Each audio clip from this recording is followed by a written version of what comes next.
Hello, everyone, and welcome to the Easy English Bible Study Podcast, where we read the Bible and I give comments in easy to understand English.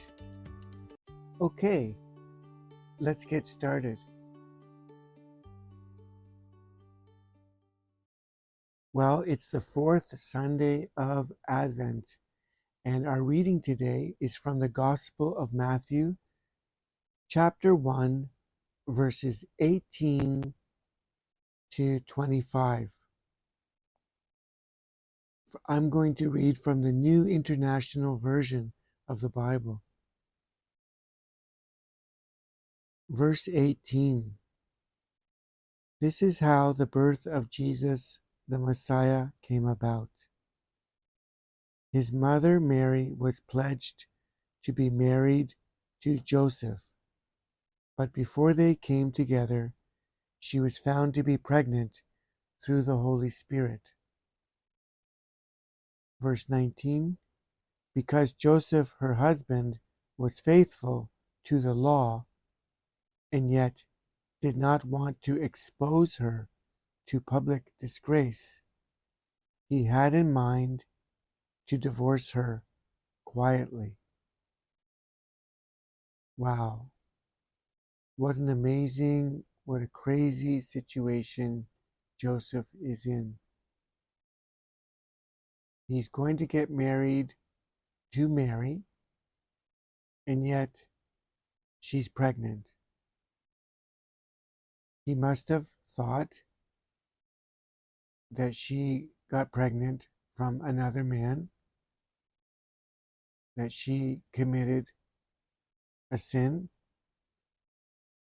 a terrible sin, but he did not want to cause public shame to her. So he was going to divorce her quietly. They're not married yet, but the promise to get married was much more serious at that time. And so to stop it, to break it, required divorce. But he wanted to do it quietly. So he was a very kind man. Let's read verse 20. But after he had considered this, an angel of the Lord appeared to him in a dream and said, Joseph, son of David, do not be afraid to take Mary home as your wife, because what is conceived in her is from the Holy Spirit. Wow, Joseph, poor Joseph. First, he thinks his wife has done something terrible. And now he has a dream, and he's told by the angel that this child is from God, from the Holy Spirit. I can't imagine what Joseph must have been feeling. So many feelings. Verse 21.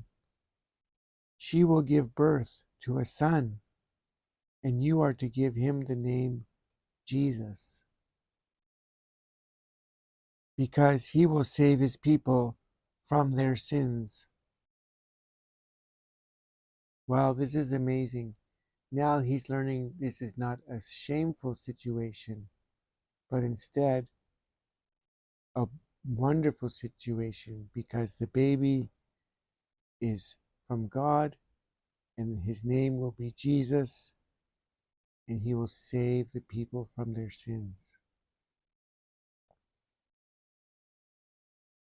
Verse 22. All this took place to fulfill what the Lord had said through the prophet. Verse 23.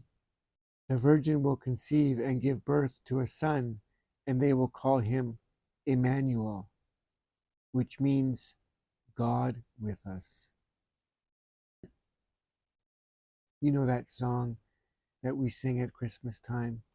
O come, Emmanuel. What a wonderful name, what a wonderful meaning that God is with us. And this is a prediction, this is a prophecy in the Old Testament. Jesus' birth is prophesied in the Old Testament.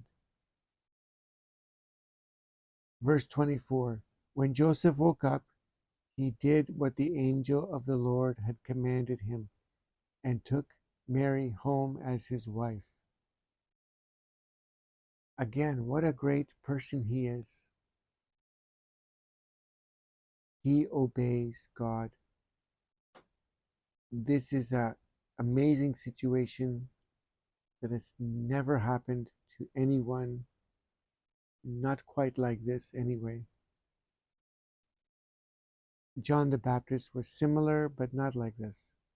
This is a little different. He obeyed immediately, and he did the right thing and took Mary home to be his wife. Verse 25, but he did not consummate their marriage until she gave birth to a son, and he gave him the name Jesus. So he obeyed the command to give the baby the name Jesus, and so he did. He gave him that name. My main thought on this Bible reading, as I think I've said already many times, Joseph shows great obedience in this reading. And it makes me think that in our lives, there are times when we know that we're being asked to do something quite strange, quite unusual, quite difficult. And God asks us to trust Him and to believe where God is taking us.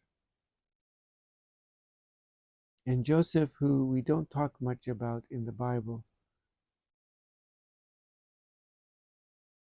he is such a great example.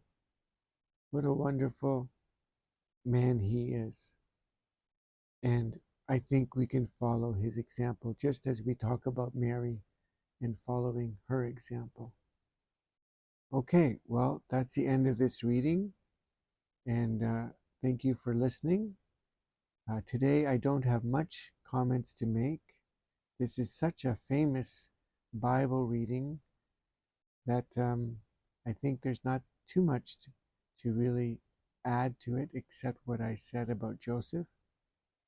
If you have any comments, please feel free to do that. I might do a bonus episode, but if I don't talk to you soon, I will definitely do one next week. I might do one for Christmas too, maybe. I hope you have a wonderful Christmas, and I'll see you next time. God bless you.